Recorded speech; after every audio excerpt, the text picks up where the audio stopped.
Hi, welcome to the Story of Us. My name is Karen Woods. My husband is Dean, and you'll meet him eventually.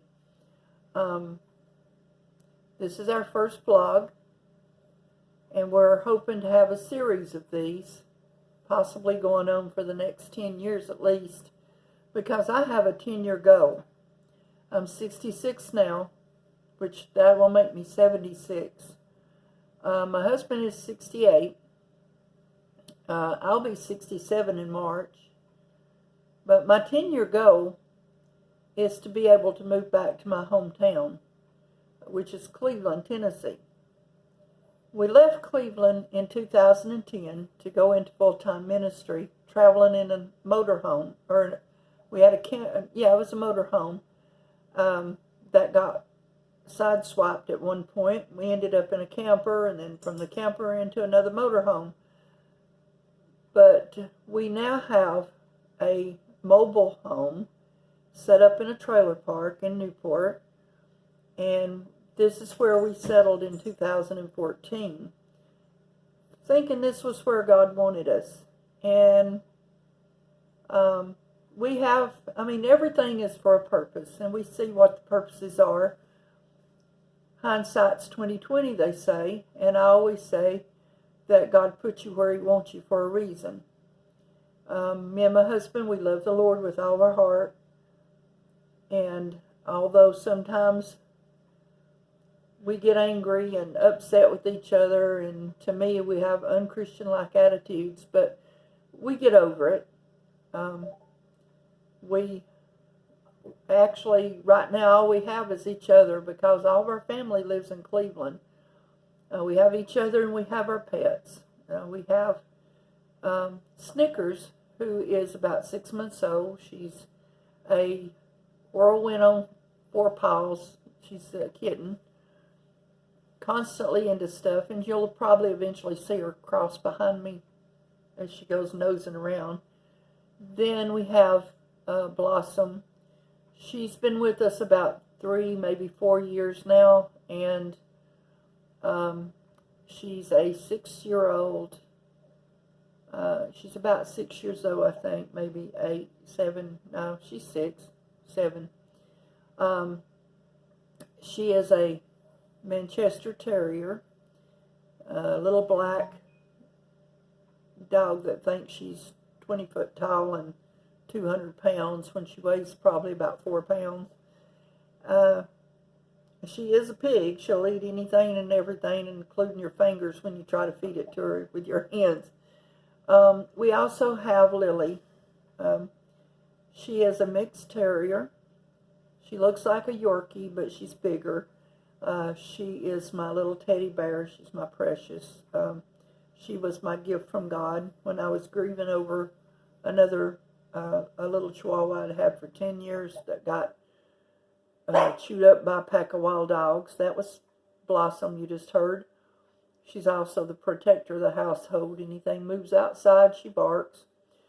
Outside we have Kona. She's our husky. And I don't know, you'll probably eventually see her somewhere down the road. She's a bit more dog than we can handle. We rescued her in 2018 from a shelter here. She was almost starved to death. And I say rescued literally. I know they say all shelter dogs are rescued. This dog, when we adopted her in September and October, the man that ran the shelter was arrested for starving like 18 dogs to death. And she looked like, when we got her, looked like she was ready to die from starvation. Her little ribs were showing, her stomach was sunk in.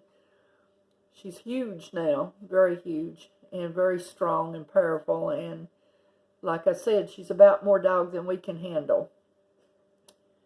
But we love her all the same. She doesn't realize she's big. She thinks she's as little as these other little dogs. But to get back to me and Dean, we came here to Newport in 2014. We ended up opening a church here. We kept it open for 2 years. we didn't have a lot of people come. They would come in, they would leave, they would come in, they would leave. Most of the time, 9 times out of 10, there was no one there but me and Dean. We still had church as though the church was full. We would have prayer requests. We would sing worship songs. He would preach or I would preach. It was a good experience. Very good experience. Kept us in the loop anyway. And then in 2016, we decided to close the church, which broke my heart. And I sat here at home and I grieved over that church every day. I went through stages of being hurt, being angry, that we came here and did all this for nothing. But like I said, everything's for a purpose. Everything works out for the good thereof. And God has a plan. As a matter of fact, He told me that when He called me in the ministry, because at the time I didn't believe in women ministers. And probably some of you watching don't believe in women ministers. But the Bible says that God has no respect for person, and He doesn't see male nor female. And He told me, here's what He told me when I said, why did you call me in the ministry knowing how I feel? He said, I used a rooster and I've used a donkey. Why can I not use a woman? But then you look back in the Bible and you see that Mary, the mother of Jesus, carried the word within her. Mary Magdalene was the first to go out and tell everyone that Jesus had risen from the grave. So she was the one to spread the good news, the gospel. And so women, I know there's a place in the Bible that some women were to remain silent in the church, but you got to look at the history of the church at the time. The church was, back then they segregated the women from the men, and in the Middle East they still do that. The women and the men don't worship together. The women usually sat up high in like a balcony, or they sat off to the side, like in the Middle East. I've seen pictures of where the women are worshiping on one side of a wall while the men are on the other. They didn't want the women, if they didn't hear what was being said by the priest, they weren't to holler out and ask their husband, what did he say, or what did that mean? They were to remain silent till they got home and then ask their husband what it was about. So many people misread that and think that women should just be quiet and keep quiet in the church. But let me tell you, I've been in churches where the women are what really brought the spirit down in the church. But I'm not here to discuss religion. I'm here to discuss my husband and mine, our journeys for the last 10 years and for the next 10 years. In December of last year, 2019, the week before Christmas, I got an actual diagnosis of what's been going on in my body for years. I was diagnosed with MS. I suspected it way back. I'm not really for sure when I had my first MRI. It was, if it was before 2000 or after 2000, but I did request an MRI because I had muscle weakness. My doctor kind of, oh, well, let's just give her one to appease her. It's kind of like I was a hypochondriac. So they did an MRI with contrast. I had hallucinations and had a panic attack. So they had to cut it short. And of course they said they didn't see any white spots in my brain. So said I was too old to get MS anyway. Now, in 2000, that would have made me 46 in 2000. So I'm thinking this was probably 10 years before that, when I was in my late 30s.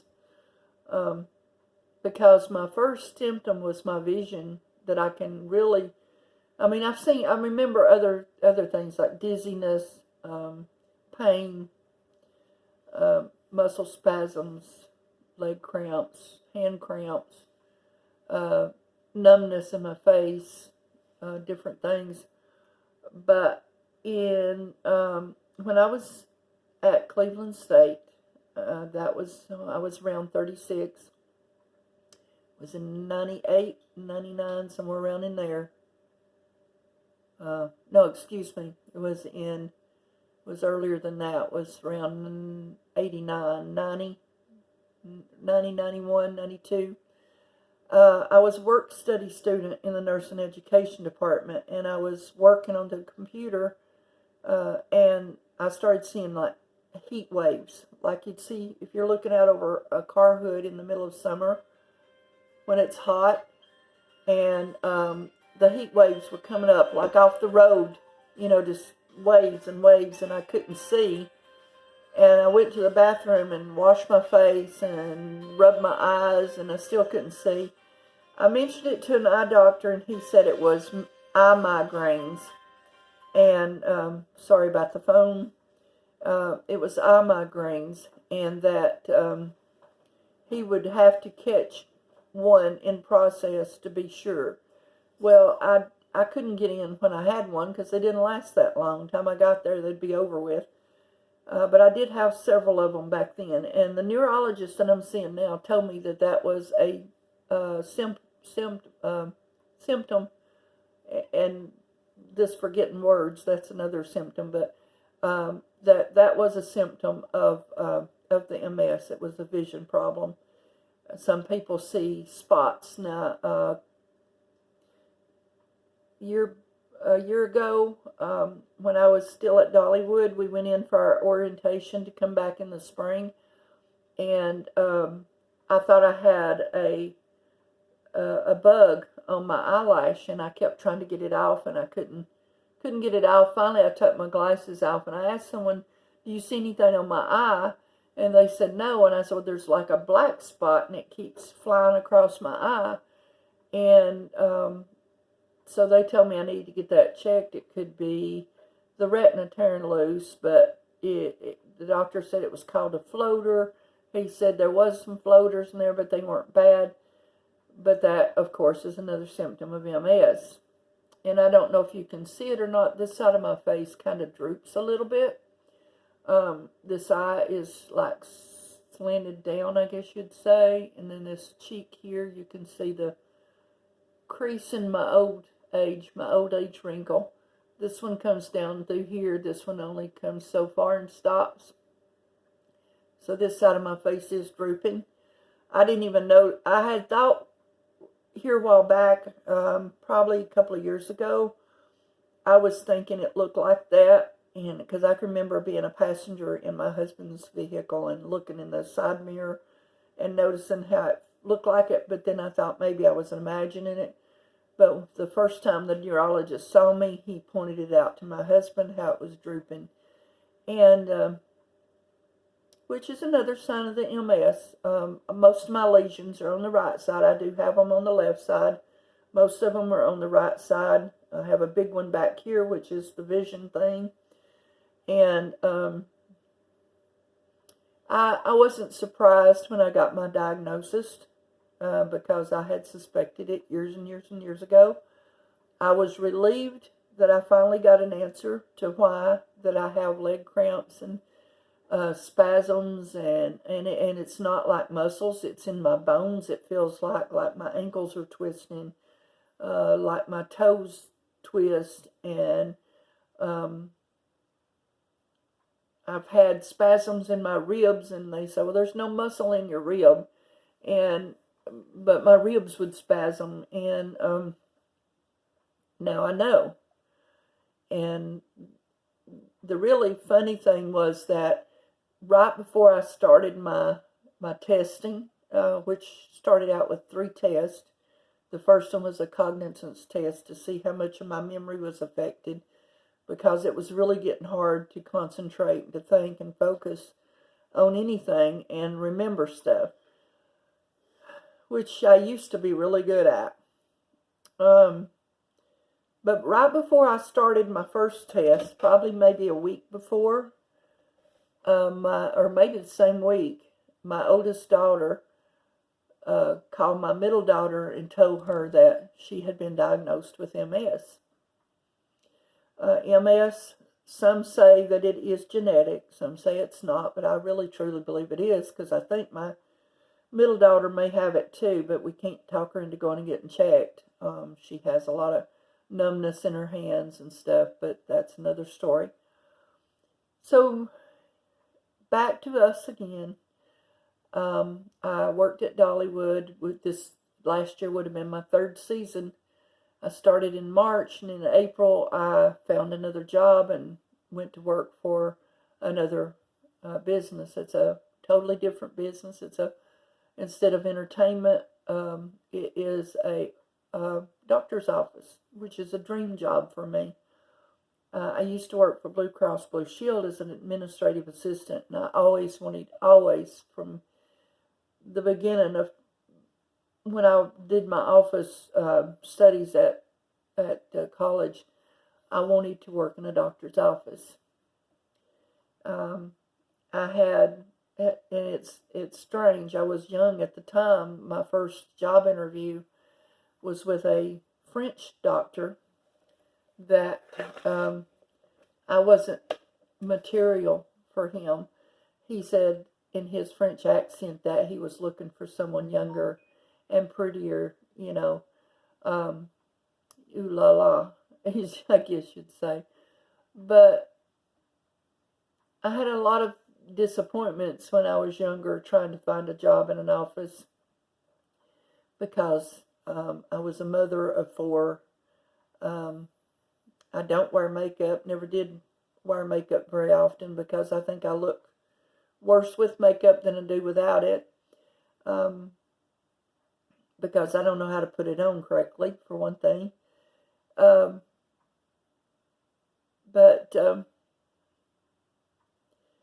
Anyway, I finally eventually got the job I went to work at a police department first, and I worked there.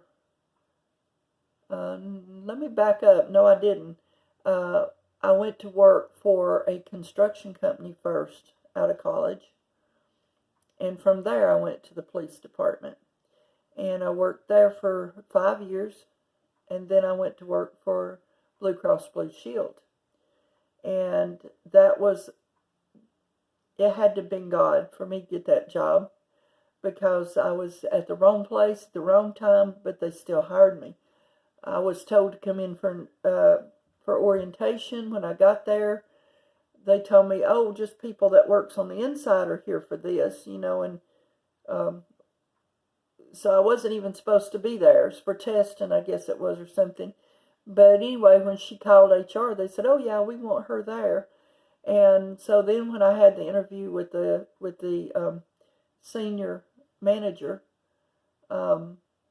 just during the interview, he hired me. He said, "Yeah, you're the one I want." And when I left there, it was before HR had even completed their stuff. I was asking, well, how do I dress? What do I wear? And he was saying, you can dress casual, just no jeans, no flip-flops, just casual. You don't have to dress up fancy. And people that worked there thought I knew him. They kept saying, "Oh, he knows her. It was a favor thing," but I'd never met him before in my life, and so that was a gift from God, as I feel like this job is, because this job came out of the blue. When we had our church, we had an email address for that church, and although I'd been applying for jobs, I was using my personal email. And the job offer came through, or the interview offer came through our church email. And she asked me if I could come in for an interview, and it just so happened she said it on the day I was off from Dollywood on Tuesday. So I went to Knoxville and had my interview, and during the interview she said, and it wasn't even really an interview, she just said, "Tell me about yourself," and I did. And then she said, my gut tells me to hire you, but I have 2 more people to interview. And I said, well, maybe that gut feeling is the Lord, because I've had a lot of people praying for this. And she said, you may be right. And she said, I'll let you know something Friday. Well, Thursday night I got a text message asking me if I could start the following Monday. No, 2 weeks later. She said, I know you want to work out a notice with Dollywood. Can you start such and such date?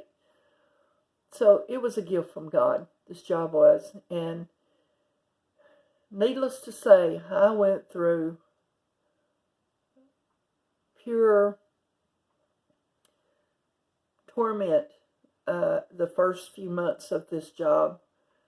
And the girl that was training me, she took, I'm almost out of memory on my phone, she took a instant dislike to me, and she tried to sabotage the job totally, constantly emailing the boss telling her I wasn't going to make it.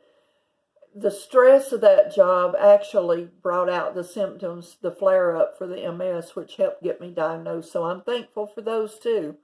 And I'm going to have to continue this in another message because I'm running out of space. So I will do a vlog number 2, and there's going to be many more to come. Hopefully you will come back for part 2 of this, and that you will continue to be with us, and you will become a part of our journey for the next few years. Thank you very much for your patience.